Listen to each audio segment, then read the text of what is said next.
नमो भगवते वासुदेवाय। ओम नमो भगवते वासुदेवाय। ओम नमो भगवते वासुदेवाय। ओम नमो भगवते वासुदेवाय। आज हम लोग चर्चा करेंगे श्रीमद् भागवतम, भगवान कपिल का वर्णन, भक्ति योग की महिमा, माता देहूति को, अध्याय 25, श्लोक क्रमांक 8। तो मेरे पीछे आप दोहरा सकते हैं। तस्य त्वं तमसः अंधस्य दुष्पारस्य अद्य पारगं सत् चक्षुः जन्मनां अन्ते लब्ध्वं त्वत् अनुग्रहात् तस्य त्वं तमसोऽन्धस्य दुष्पारस्याधपारगं सच्चक्षुर्जन्मनामन्ते लब्धं मे त्वदनुग्रहात्।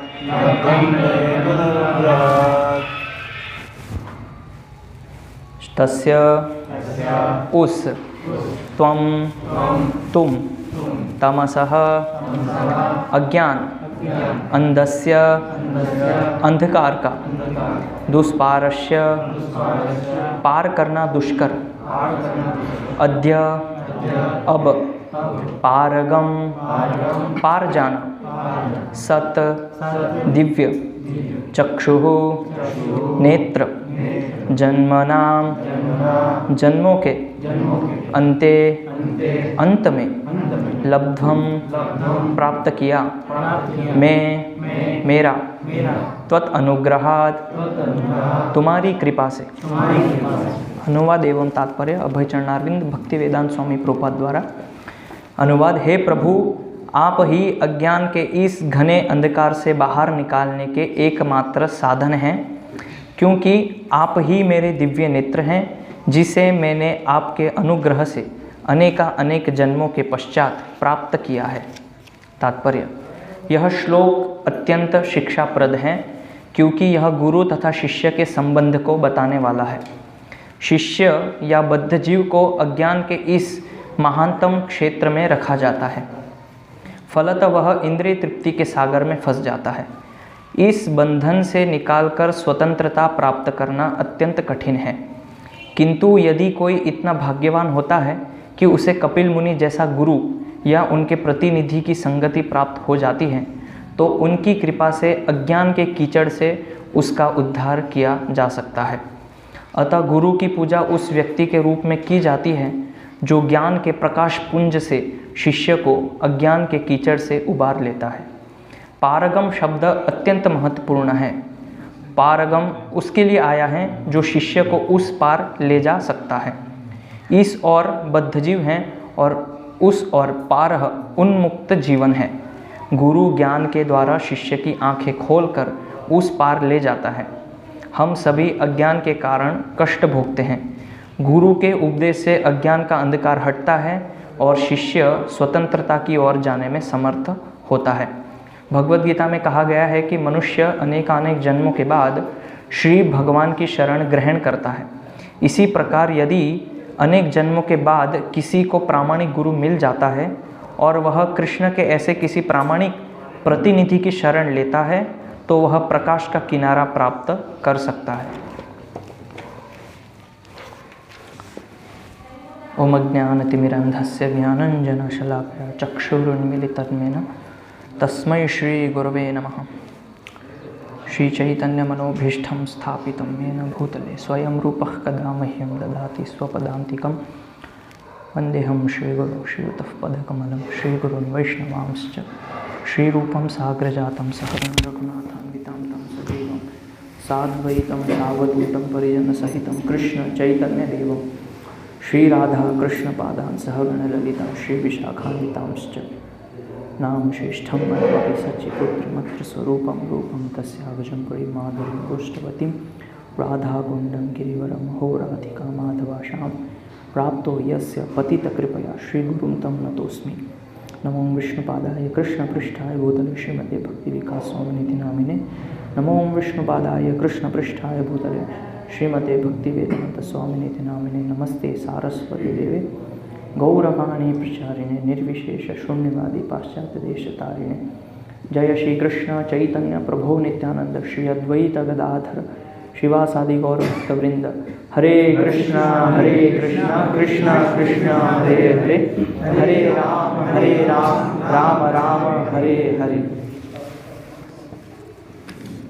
हरे कृष्ण। सबको आवाज़ स्पष्ट सुनाई दे रही है?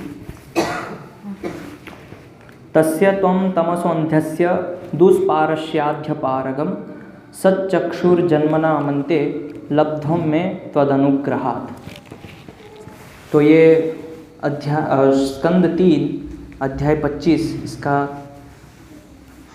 टाइटल है भक्ति योग की महिमा। इसमें भगवान कपिल जो है माता देहूति के पुत्र हैं, तो अपनी माता को भक्ति की महिमा का वर्णन कर रहे हैं। और ये जो विशेष रूप से ये जो श्लोक हैं, इसमें गुरु और शिष्य का संबंध कैसे होना चाहिए उसके बारे में तात्पर्य में श्रील प्रभुपाद लिख रहे हैं। तो जैसे कि हम सुनते हैं भगवद गीता में कि बहुनाम जन्मनाम अन्ते ज्ञानवान माम प्रपद्यते, कि बहुत सारे जन्मों के बाद हम ज्ञान से भगवान की प्राप्ति करते हैं। ऐसे बहुत ही भाग्यवान जीव होते हैं जिनको भगवान की कृपा से भगवान का ज्ञान प्राप्त होकर वो भगवान को समझ पाते हैं। तो उसी प्रकार से हम चैतन्य चरितामृत में भी सुनते हैं कि ब्रह्मांड भ्रमित है कौन भाग्यवान जीव, गुरु कृष्ण कृपा पाए भक्ति लता बीज। तो इसके पहले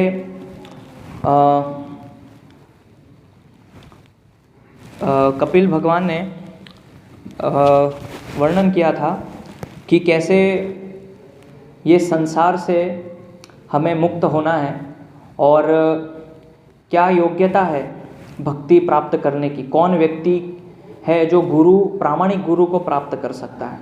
तो इसके पहले उन्होंने वर्णन किया था कि जब व्यक्ति इस संसार में रहते हुए उसके अंदर ये विचार उत्पन्न होता है, जब वो इस संसार में रहता है और उसके अंदर ये विचार आता है कि अब मुझे इस संसार में भोग नहीं करना है, मुझे भगवान श्री कृष्ण को जानना है और भगवान श्री कृष्ण की भक्ति करनी है, जो इस संसार से पूरी तरह से त्रस्त हो जाता है।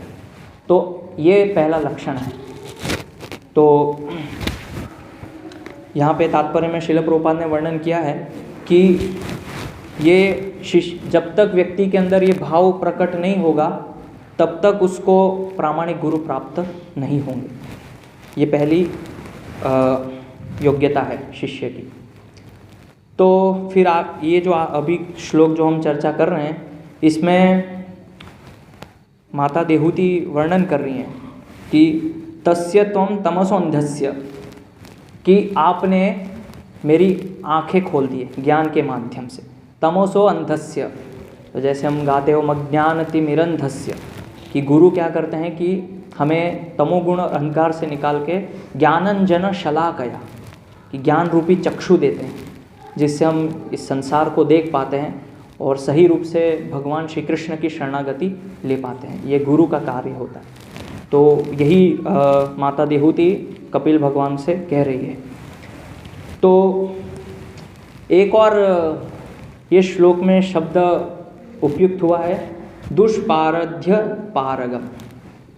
दुष्पार यानी कि ये जो भौतिक संसार हैं, ये व्यक्ति अपने बलबूते पे या अपनी शक्ति से इस संसार को पार नहीं कर पाता, इसीलिए उसको दुष्पार कहा गया है। लेकिन जब कोई व्यक्ति एक प्रामाणिक गुरु की शरणागति लेता है, जो भगवान के शुद्ध भक्त होते हैं, तो फिर पारध्य पारगम, कि इस संसार से जो उस पार हैं भगवान का धाम, वहाँ पे वो हमें ले जाते हैं, पारगम। तो ये जब हमारे अंदर ऐसी इच्छा उत्पन्न होती है कि संसार का भोग नहीं करना है, मैं इस संसार में और अधिक नहीं जीना चाहता हूँ, मुझे सही में भगवान को जानना है, भगवान की भक्ति करना है, तो भगवान जो है ऐसे भगवान के जो प्रतिनिधि होते हैं गुरु, उनको भेजते हैं हमारे पास। तो चैतन्य चरितामृत में वर्णन है जीवे साक्षात नहीं ताते चैत्य रूपे शिक्षा गुरु होय महंत स्वरूपे। तो भगवान के जो भक्त हैं उनको महंत कहते हैं। तो सामान्य रूप से जो बद्धजीव होते हैं, तो जो चैत्य गुरु हैं, चैत्य गुरु को हम नहीं पहचान पाते सामान्य बद्धजीव। इसीलिए भगवान श्री कृष्ण ऐसे व्यक्ति को भेजते हैं जिनसे हम सुन सकें, जिनसे हम उपदेश ले सकें और उनकी आज्ञा का पालन कर सकें। तो ऐसे व्यक्ति जो भगवान के शुद्ध भक्त होते हैं उनको महंत कहते हैं। तो भगवान उनकी कृपा से ऐसे जीवात्मा के पास उनको भेजते हैं, प्रामाणिक प्रतिनिधि। तो चैत्य गुरु के रूप में भगवान को पहचानना, ये अभी हम उस अवस्था में नहीं है, ये हमें समझना चाहिए। तो बहुत लोग कहते हैं, तर्क करते हैं कि मैं अपने मन से भक्ति करता हूँ, मेरे मन में जो विचार आता है उस प्रकार से मैं भक्ति करता हूँ, क्योंकि परमात्मा मुझे निर्देश देते हैं, उस निर्देश के अनुसार मैं भक्ति करता हूँ। लेकिन आरंभिक अवस्था में ये संभव नहीं है। तो ये चैतन्य चरितामृत में वर्णन है। इसलिए जीव जो है साक्षात जो है चैत्य गुरु को नहीं देख सकता। जीवे साक्षात नहीं ताते चैत्य गुरु रूपे। फिर गुरु क्या करते हैं, गुरु कैसे शिष्य का उद्धार करते हैं? तो हमें शिक्षा देते हैं, ज्ञान देते हैं और दीक्षा देते हैं। तो शास्त्र में दीक्षा का वर्णन है कि हम गुरु के पास जाते हैं और उनसे दीक्षा प्राप्त करते हैं। तो शास्त्र में 2 प्रकार की दीक्षा का वर्णन है।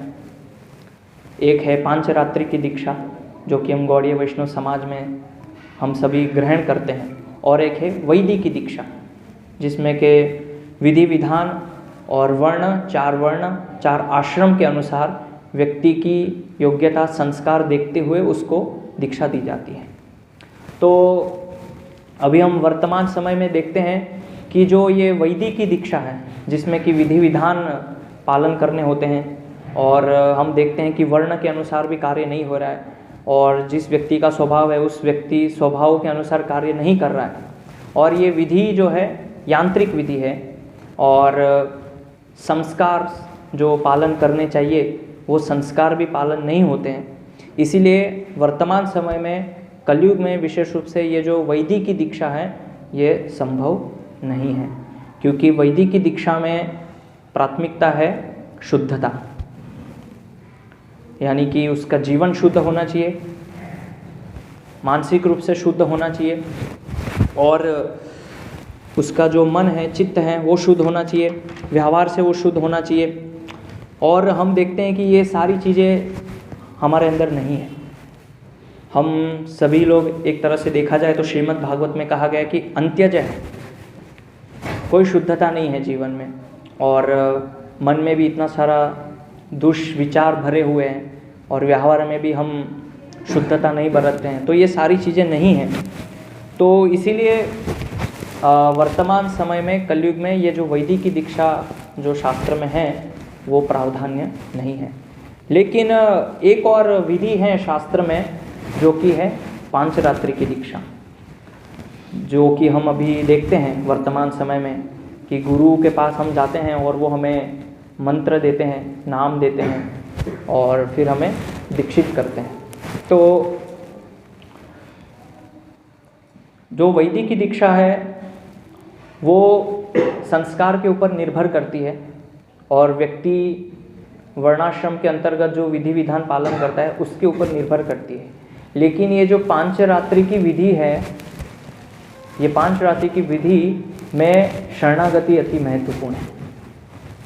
तो ये आगे वर्णन करेंगे श्रील प्रभुपाद तात्पर्य में, और भगवान कपिल भी वर्णन करेंगे कि जो व्यक्ति भगवान की पूर्ण रूपेण शरणागति लेता है, पूर्ण रूप से, तो भगवान की शरणागति में इतनी शक्ति है कि कोई व्यक्ति अगर पापी है, दुष्कुलीन है, दुराचारी है, भले ही वो व्यक्ति कैसा है, लेकिन अगर वो एक बार भगवान की शरण लेता है तो फिर गुरु ये उसकी योग्यता देख के उसको दीक्षा प्रदान करते हैं, शरणागति देखते हैं। तो जो पांचरात्रि की दीक्षा है उसमें 5 अंग होते हैं। तो जैसे कि हम देखते हैं कि हमको नाम दिया जाता है, तिलक होता है, और तो शास्त्र में वर्णन है ताप, पुंड्र और नाम, ये 3 चीज़ होते हैं। और उसके बाद जो बाकी के 2 अंग हैं वो हम ब्राह्मण दीक्षा में प्राप्त करते हैं। जैसे कि मंत्र, अर्च विग्रह की सेवा जब हम करते हैं तो गुरु हमें मंत्र प्रदान करते हैं अर्च विग्रह की सेवा करने के लिए, और जनोई धारण करवाते हैं। तो ये 2 चीज़। तो यहाँ पे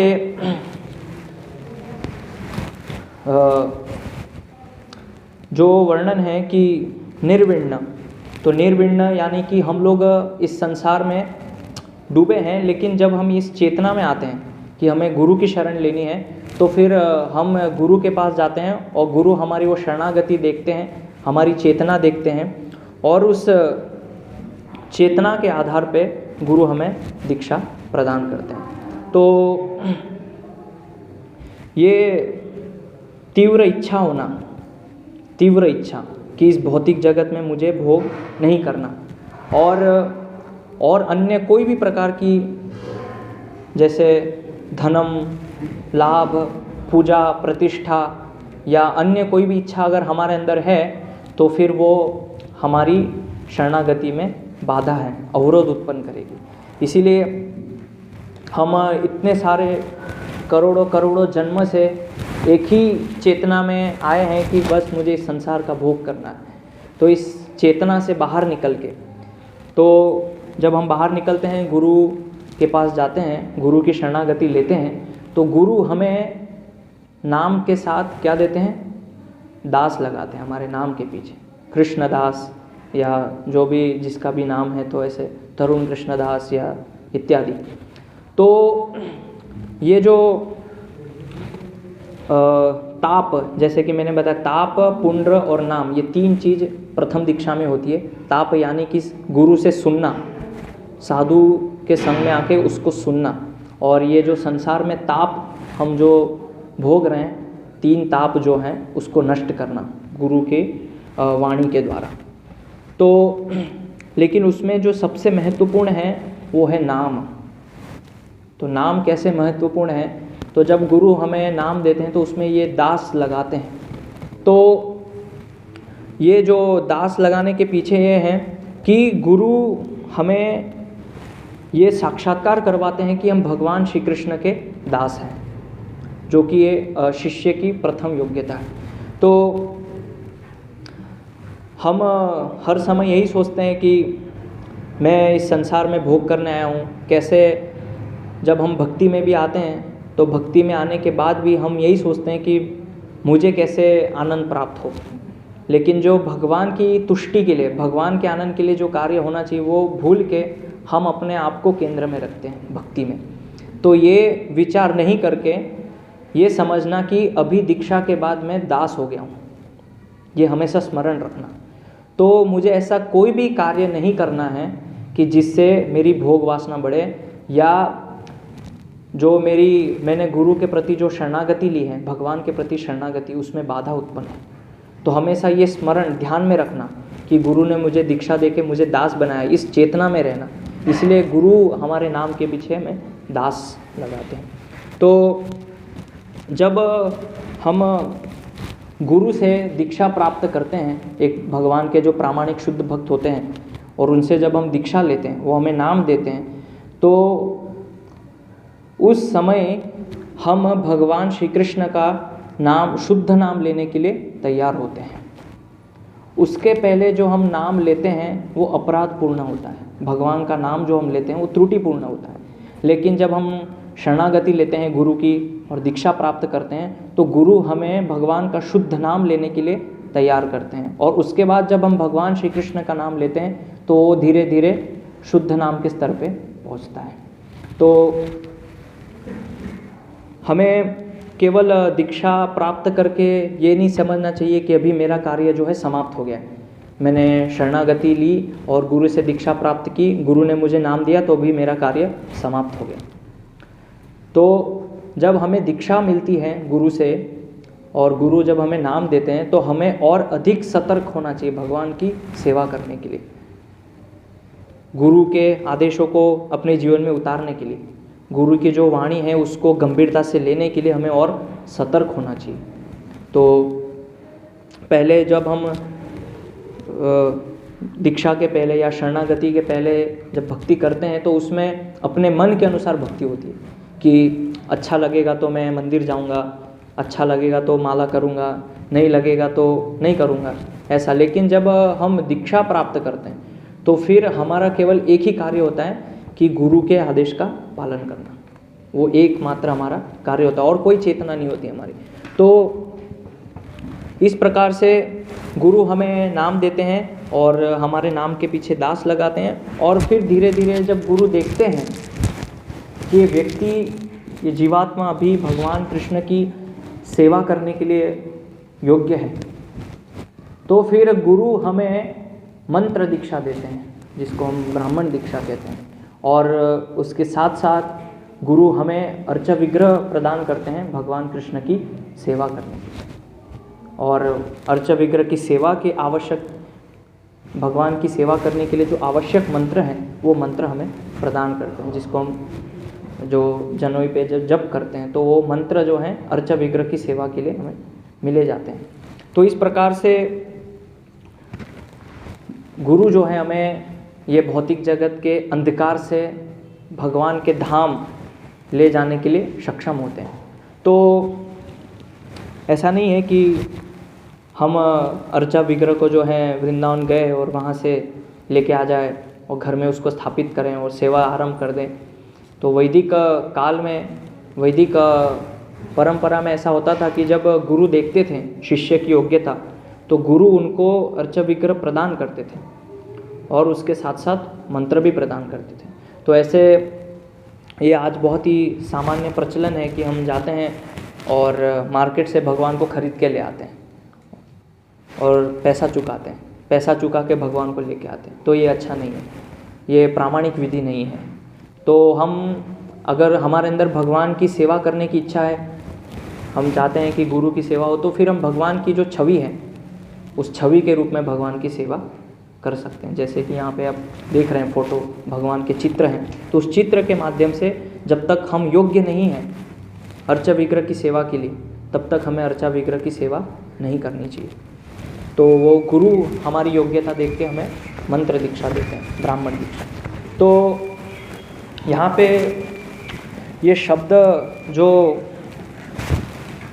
माता देहूति ने वर्णन किया है, सच्चक्षुर और फिर दुष्पार, पारगम, तो हम देखते हैं कि ये जो भौतिक जगत है ये दुष्पार है। दुष्पार अर्थात कि यहाँ पे इस संसार से बाहर निकलना बहुत ही मुश्किल है।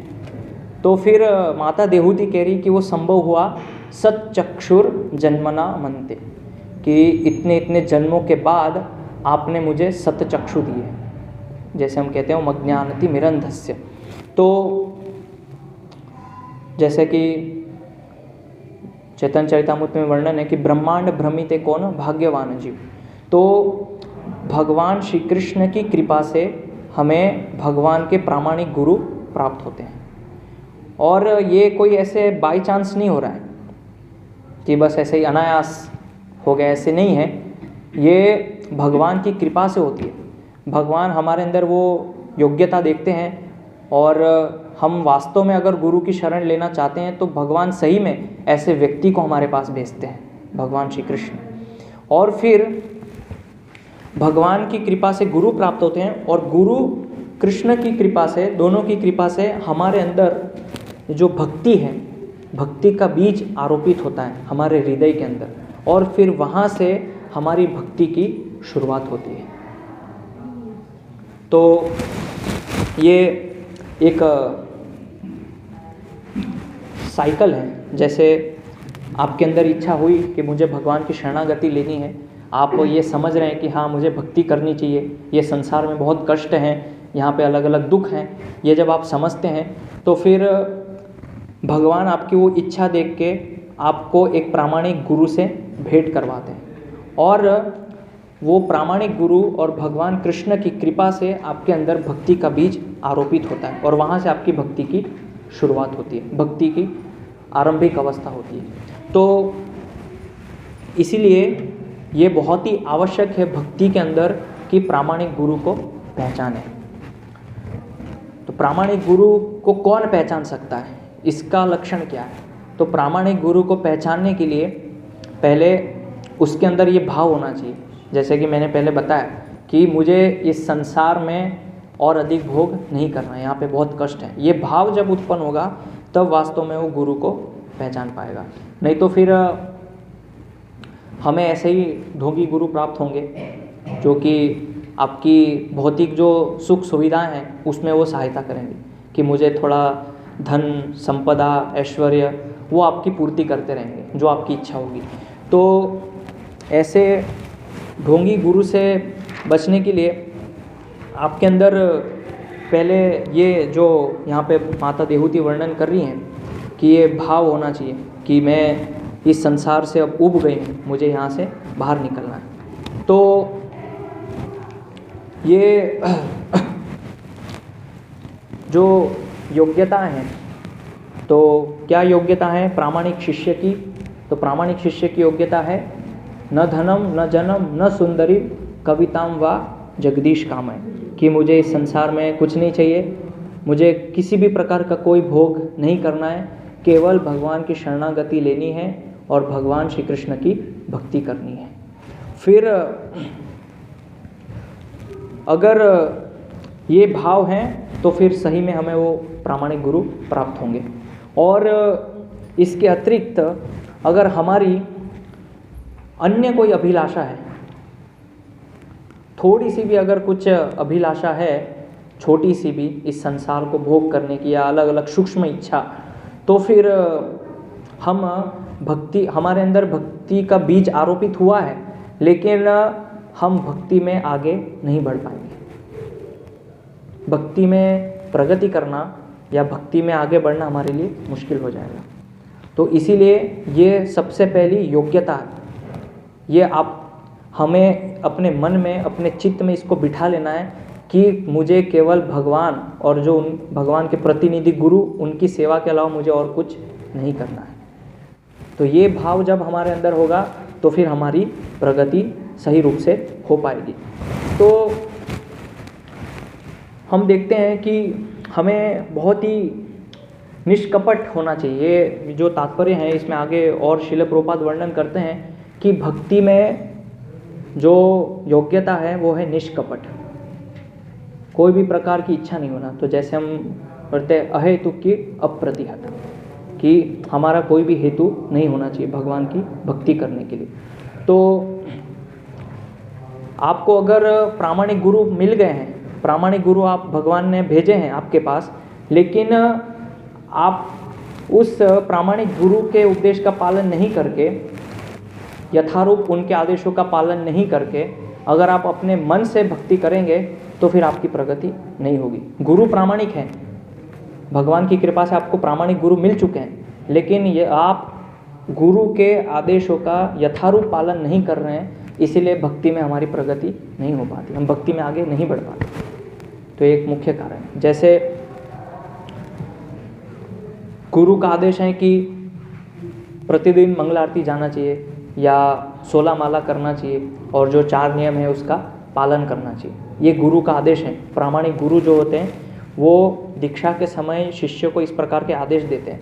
अगर इस आदेश को हम यथारूप में पालन नहीं करते, यानी कि जो मेरे अंदर इच्छा है, मेरे अंदर जो असत तृष्णा है, जो गलत इच्छा है इस संसार को या इस भौतिक जगत को भोग करने की, तो वो इच्छा को काटने वाले जो शब्द हैं गुरु के, उसको मैं छोड़ देता हूँ और जो मुझे सरल लगता है उस चीज़ को मैं अपना लेता हूँ। तो यथारूप में गुरु की वाणी या गुरु के उपदेश को अपने जीवन में आत्मसात करना, जब ये शिष्य के अंदर ये भाव आता है तभी वो वास्तव में भक्ति के अंदर प्रगति कर पाता है। नहीं तो फिर हम देखते हैं कि बहुत सारे शिष्य जो हैं दीक्षा प्राप्त कर लेते हैं, गुरु से दीक्षा मिलती है, लेकिन दीक्षा लेने के बाद भी वहीं के वहीं स्तर पे बने रहते हैं, आगे नहीं बढ़ पाते, वहीं का वहीं उत्साह रहता है। तो इसका एक मुख्य कारण है क्योंकि हमारे अंदर कहीं ना कहीं सूक्ष्म रूप से इच्छा है इस संसार में कहीं ना कहीं अपनी इंद्रियों को तुष्ट करने की, या फिर दूसरी समस्या हो सकती है कि हम गुरु के आदेशों का यथारूप से पालन नहीं कर रहे हैं, इसीलिए हमारी प्रगति नहीं हो रही। तो ये दो मुख्य कारण हैं। तो इसीलिए हमारे अंदर जो अनर्थ हैं उसको देखना चाहिए और समय समय पे हमें ये अपने खुद का अवलोकन करना चाहिए, कहीं मैं ढोंगी शिष्य तो नहीं हूँ। ऐसा हो सकता है कि हम बाहरी रूप से सबको ऐसा लग सकता है कि ये गुरु से दीक्षा प्राप्त किए हैं, सब चीज़ पालन करते हैं, लेकिन आंतरिक रूप से कहीं मैं ढोंगी शिष्य तो नहीं हूँ। ये हमें खुद को अपना अवलोकन करना चाहिए। कैसे हम ढोंगी शिष्य हैं, तो देखना चाहिए कि गुरु जो बोल रहे हैं या गुरु के जो आदेश हैं, जो उनकी वाणी है, उसको मैं सही से यथारूप में उसका पालन कर रहा हूँ कि नहीं कर रहा हूँ। क्योंकि हमारे हृदय में जो अनर्थ हैं वो हमें खुद को पहचानने पड़ेंगे। बाहरी जो अनर्थ हैं, बाहरी रूप से जो दिखते हैं, वो भक्त या भगवान के जो प्रतिनिधि हैं, गुरु हैं, वो सुधार सकते हैं। लेकिन हमारे मन के अंदर या हमारे चित्त में अगर ऐसे कोई गलत विचार हैं, उसको हमें खुद को अवलोकन करना पड़ेगा और उसको सुधारने का प्रयास करना पड़ेगा। तो इसीलिए समय समय पे हमें अपना खुद का अवलोकन करना बहुत ही आवश्यक है। कि इसीलिए हम रोज़ सुबह गाते हैं कि आर ना करी हम अने आशा, गुरुमुख पद्म वाक्य चित्ते ते कोरिया एक। तो ये शिष्य की सबसे पहली मुख्य योग्यता है, आर ना करी हम अने आशा। अगर इसके अतिरिक्त और कोई आशा है तो इसका अर्थ है कि हम शिष्य हैं और नहीं भी हैं। बाहरी रूप से लग सकता है कि आप शिष्य हैं, लेकिन जो आंतरिक रूप से होना चाहिए कि आप शिष्य नहीं हैं। क्योंकि गुरु जो हमसे अपेक्षा कर रहे हैं या गुरु जो हमसे चाह रहे हैं, उसके अनुसार हम कार्य नहीं कर रहे हैं। तो जैसे कि गुरु का आदेश है कि रोज़ सुबह प्रातःकालीन ब्रह्म मुहूर्त में उठना चाहिए, भगवान का जप करना चाहिए और भगवान का दर्शन करना चाहिए, तो मंगलारती में उपस्थित होना। तो ये गुरु के आदेश है।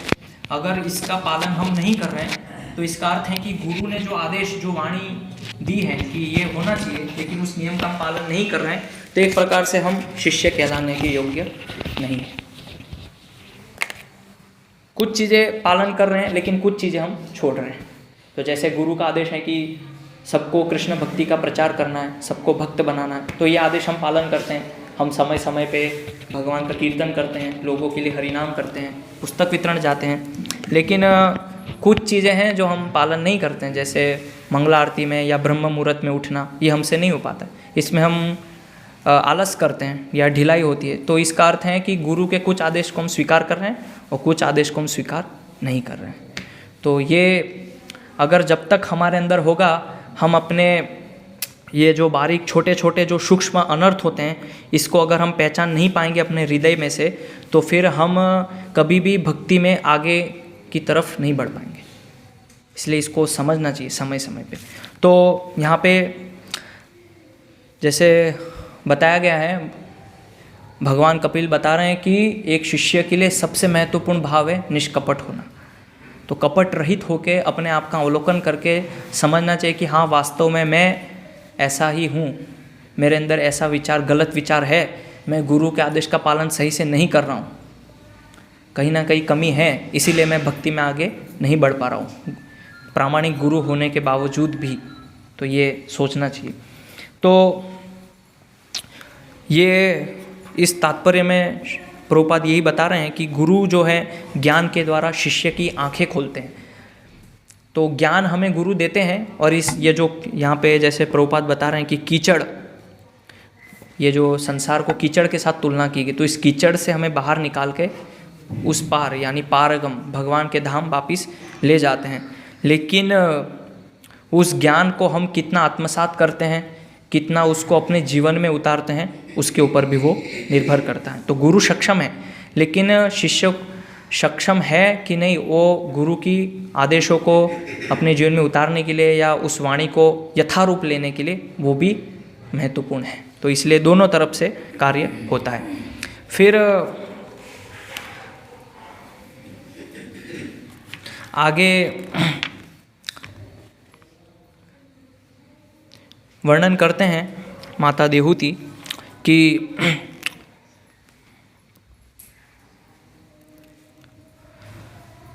य आद्यो भगवान पुंसाम ईश्वरो वै भवान किलः लोकस्य तस्मानंधस्य चक्षु सूर्य इवोदितः। आप श्री भगवान हैं जो समस्त जीवों के मूल तथा परमेश्वर हैं। आप ब्रह्मांड के अज्ञान रूपी अंधकार को दूर करने के लिए सूर्य की किरणें विस्तारित करने के लिए उदित हुए हैं।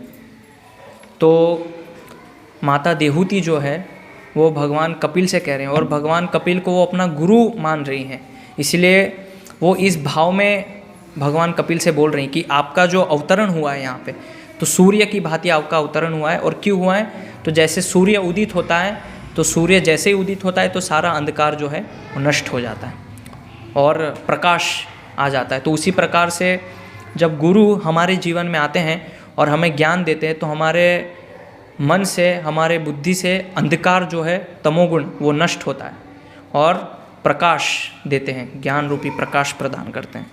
और इस प्रकार से फिर वो आगे कहते हैं, अथ मे देव सम्मोहम प्राकृष्टम त्वम अर्हसि यो वग्रोहम ममतीत्येव सिमोन्जित्वस्त्वया। हे प्रभु, अब प्रसन्न हो और मेरे महामोह को दूर करें। अहंकार के कारण मैं आपकी माया में व्यस्त रही और मैंने अपने आप को शरीर रूप में तथा फलस्वरूप शारीरिक संबंधों के रूप में पहचाना। तो माता देहूति जो है वो वर्णन कर रही हैं कपिल भगवान से कि मेरा मोह नष्ट कीजिए। तो मोह नष्ट कीजिए, ऐसा एक श्लोक भगवद गीता में भी अर्जुन बोलते हैं। तो क्या बोलते हैं, नष्ट मोह स्मृतिर्लब्ध्वा, कि जब मैंने आपसे सुना, आपसे ज्ञान प्राप्त किया, तो मेरा मोह नष्ट हो गया।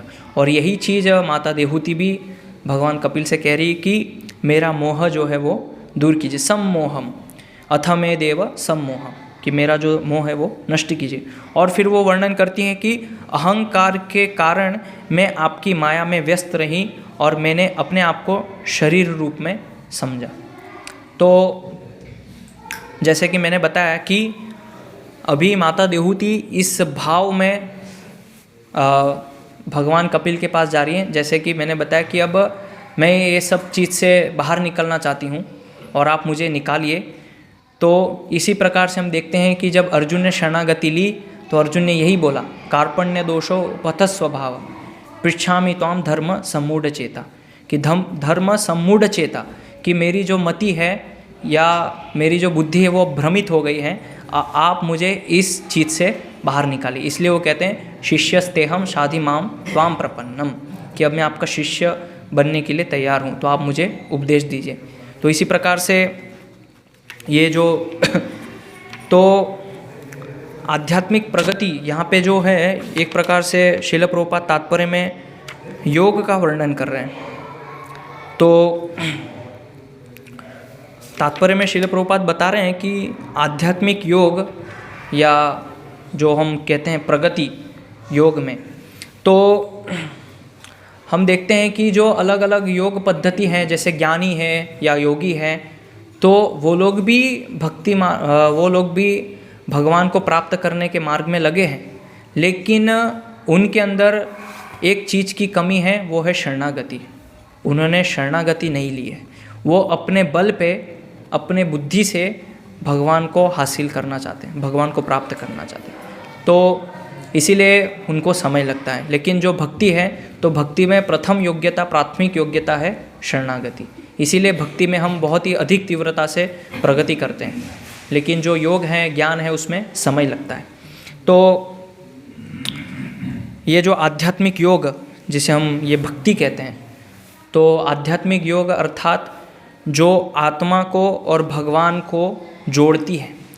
तो योग का अर्थ सामान्यतः हम सोचते हैं कि योग मतलब जो शरीर को स्वस्थ रखें, या प्राणायाम, अष्टांग योग जो अलग अलग है उसको लेते हैं। लेकिन योग का जो केंद्रीय जो विषय है, तो योग का अर्थ ही है कि आत्मा को भगवान से जोड़ना, उसको योग कहते हैं।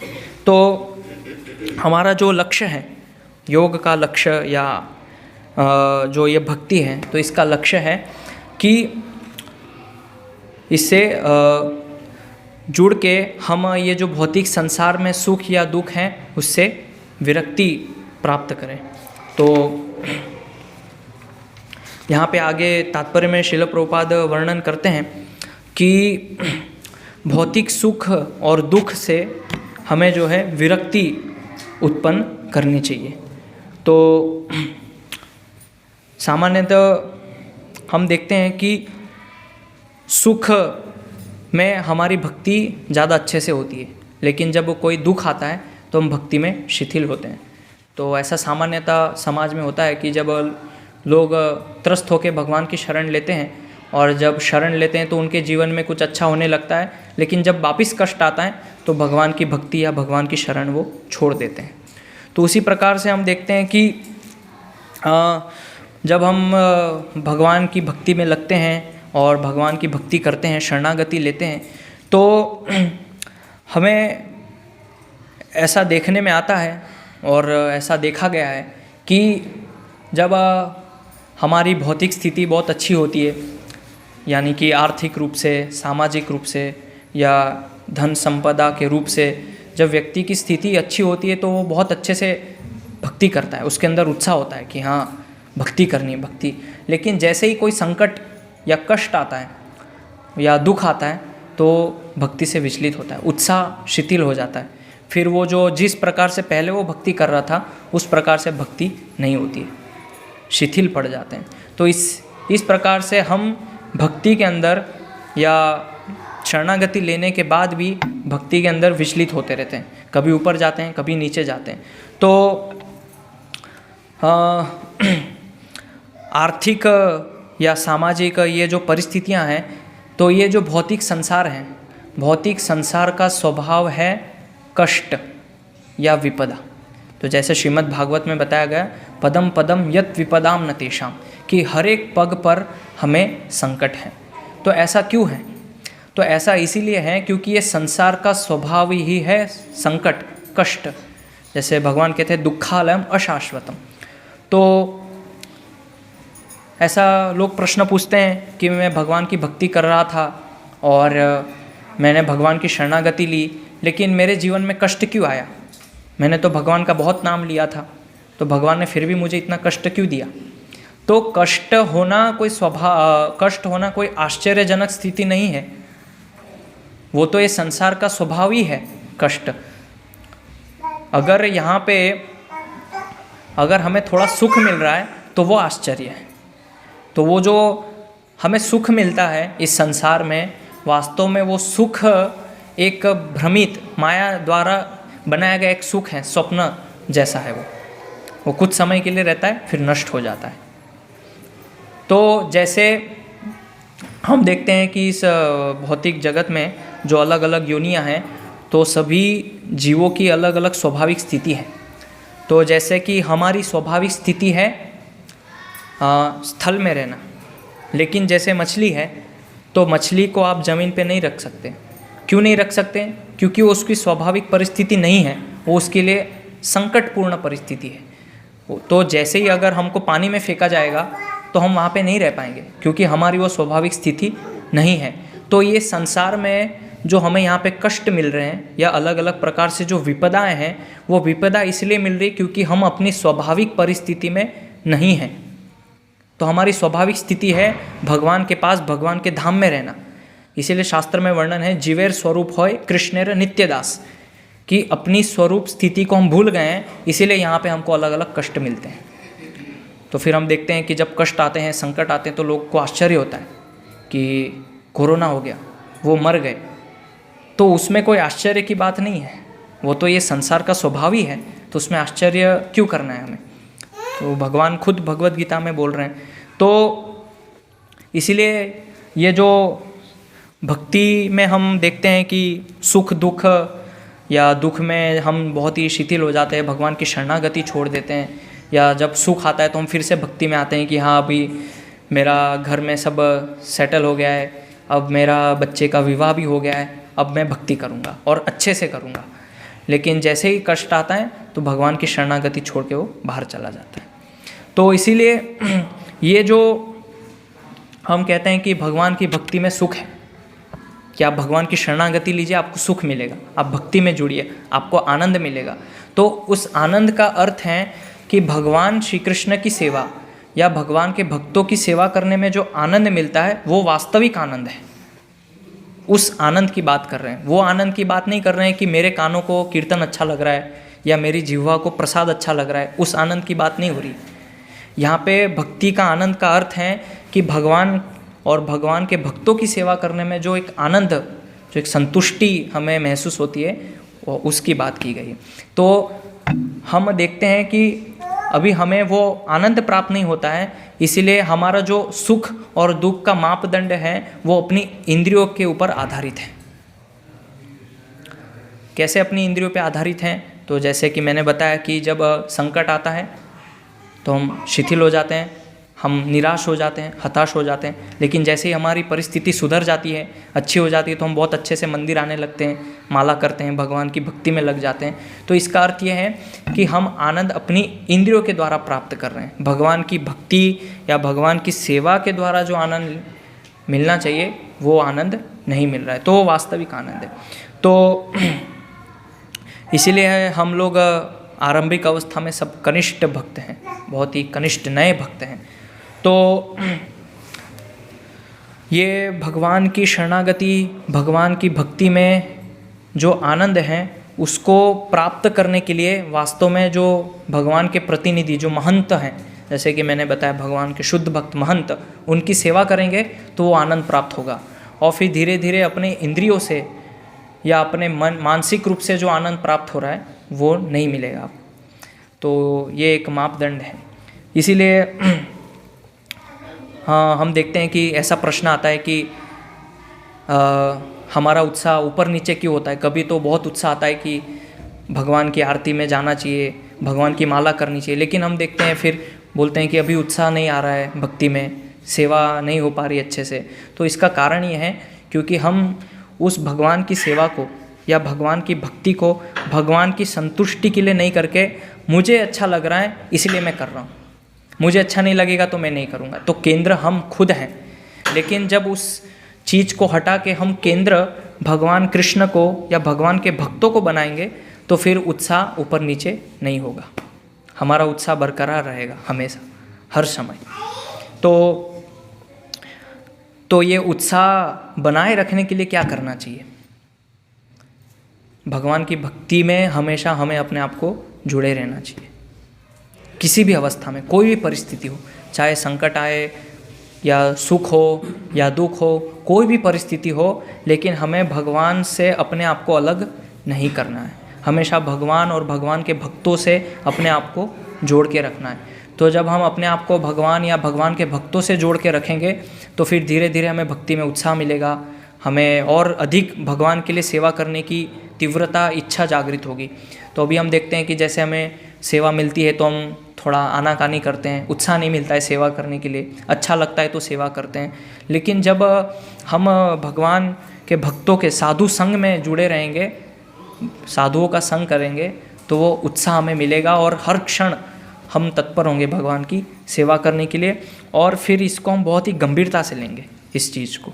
तो इसीलिए यहाँ पे जैसे वर्णन है कि ये सब चीज़ें जब हम करेंगे तो फिर क्या होगा कि दुष्पारध्य पारगम, कि ये सारी विधियों का अगर हम दृढ़ता से, गंभीरता से पालन करेंगे तो हम इस दुष्पार जगत से निकल के जो पारगम है, यानी कि भगवान का वैकुंठ जगत, गोलोक धाम, वहाँ हम वापस स्थित हो जाएंगे। तो ये पूरी आरंभिक अवस्था से लेके अंत तक भगवत धाम जाने की ये पूरी प्रक्रिया है कि कैसे हम भगवान के धाम वापस जा सकते हैं, जो कि हमारी स्वाभाविक परिस्थिति है। अभी हम अपनी स्वाभाविक स्थिति में नहीं होने के कारण ये संसार में हमको अलग अलग प्रकार से कष्ट मिलते हैं, त्रिताप हमें सताते हैं। तो ये त्रिताप हमें नहीं सताए, उसके लिए हमें अपनी जो वास्तविक पहचान, जो हमारी वास्तविक स्वरूप अवस्था है, जो कि भगवान के धाम, भगवान के घर जाके भगवान की सेवा करना, वहाँ हमें जाना पड़ेगा। तो फिर वहाँ ये सब कष्ट, संकट नहीं मिलेंगे। और वो स्वाभाविक परिस्थिति में कैसे जाएंगे, तो उसके लिए मैंने सब जो वर्णन किया कि शरणागति, गुरु से दीक्षा प्राप्त करना, फिर गुरु से मंत्र दीक्षा लेना, अर्चा विग्रह की सेवा, महंतों की सेवा, तो ये सब करके हमारे लिए आसान होगा, पारगम हो जाएगा। हरे कृष्ण। किसी का कोई प्रश्न जिज्ञासा है पूछ सकते हैं।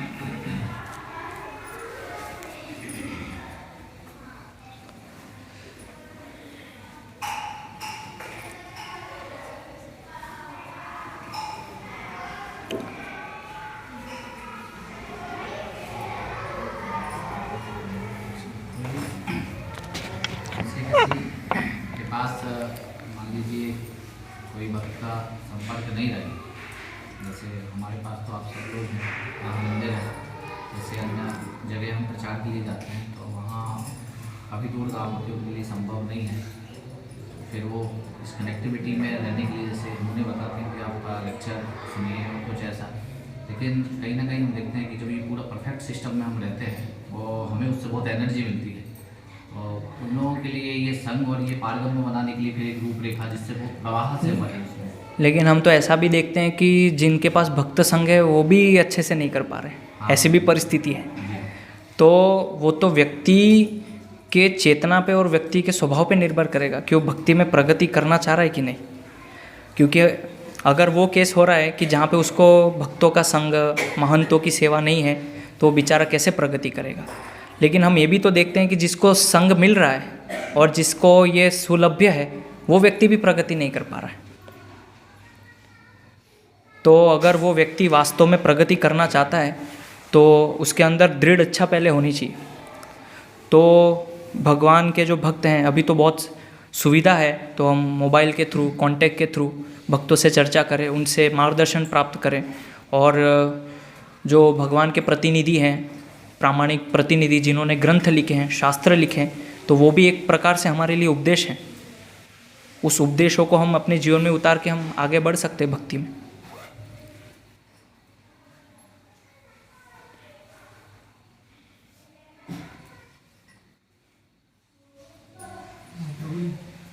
जैसे हम जो यहाँ पे उपस्थित है प्रभु जी, तो हम आत्मा और देह का संयोग है हम लोग, और हम लोग जो भी दिनचर्या कर रहे हैं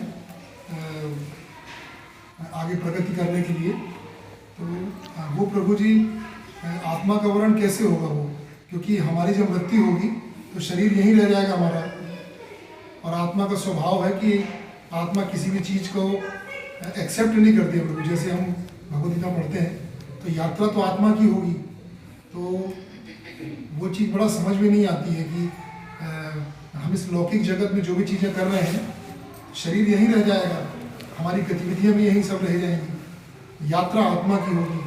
और आत्मा की यात्रा तो क्या हम भगवत धाम में हमारी आत्मा के रूप में रहेंगे क्या हम, या वो कैसे, थोड़ा सा स्पष्ट नहीं, हम ही, हमारा जो शरीर है वो असत, अचित और निरादन से बना है। लेकिन भगवत धाम में जो शरीर मिलता है वो सच्चिदानंद स्वरूप होता है हमारा, जिसमें कि ज्ञान और भगवान की सेवा, सच्चित आनंद, वैसा शरीर प्राप्त होता है। तो ऐसा हम लोग तुलना करते हैं कि यहाँ पे जिस प्रकार से कार्य हो रहा है वैसे ही भगवत धाम में होगा। तो ऐसी तुलना करना वो गलत है, क्योंकि भगवत धाम में अलग प्रकार से कार्य होता है, इस भौतिक जगत में अलग प्रकार से कार्य होता है। तो ये जो शरीर जो भगवान ने हमें दिया है अभी वर्तमान में, तो इस शरीर के माध्यम से हम इस शरीर के माध्यम से वहाँ भगवत धाम जाए, और ये शरीर को यहीं छोड़ के जो कि यहाँ नष्ट होता है, तो वहाँ पे हमें एक अलग प्रकार का शरीर दिया जाएगा भगवान की सेवा करने के लिए, जो कि पूर्ण रूप से शुद्ध होगा। मतलब आत्मा को मिलेगा वो शरीर। यस।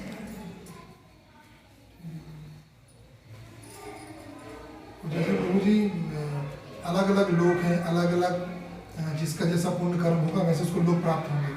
तो हर लोग का अलग टाइप का, जैसे सूर्य लोग है तो वहाँ पे क्या अलग टाइप की देह होगी इसका? हाँ, मतलब जैसे शिल प्रभुपाद तो प्रवचन में बताते हैं कि हमारा जो शरीर वो पंच महाभूत से बना है।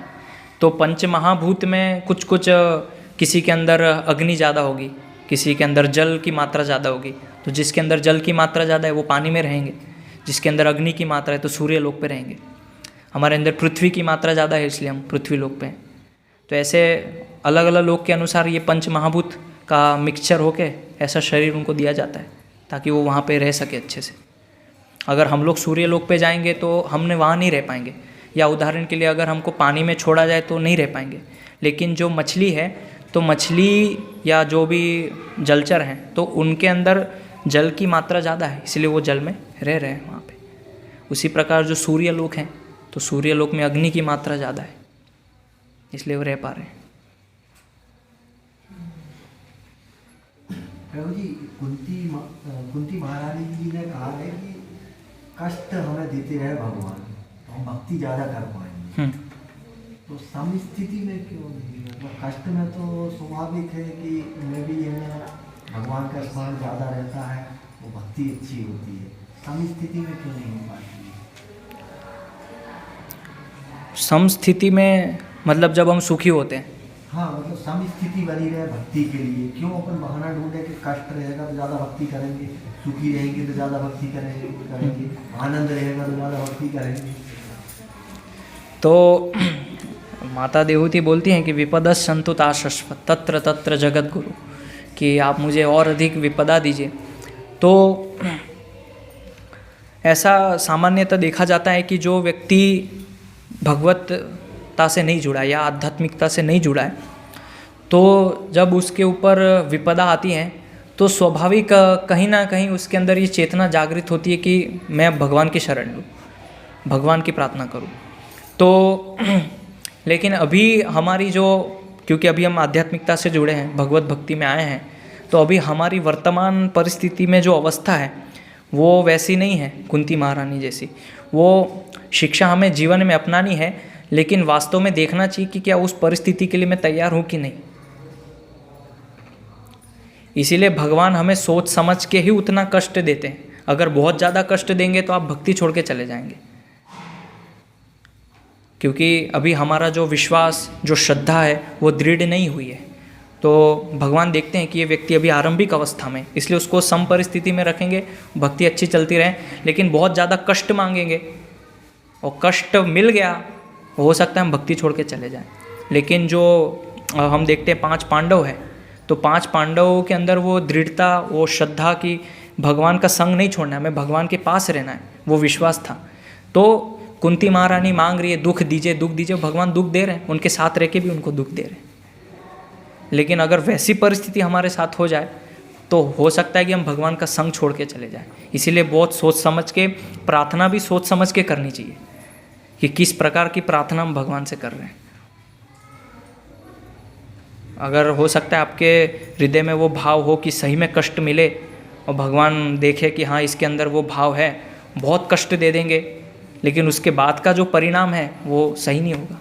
इसलिए हम सम परिस्थिति में ज़्यादा अच्छी भक्ति कर पाते, कष्ट में इतनी अच्छे से नहीं कर पाते।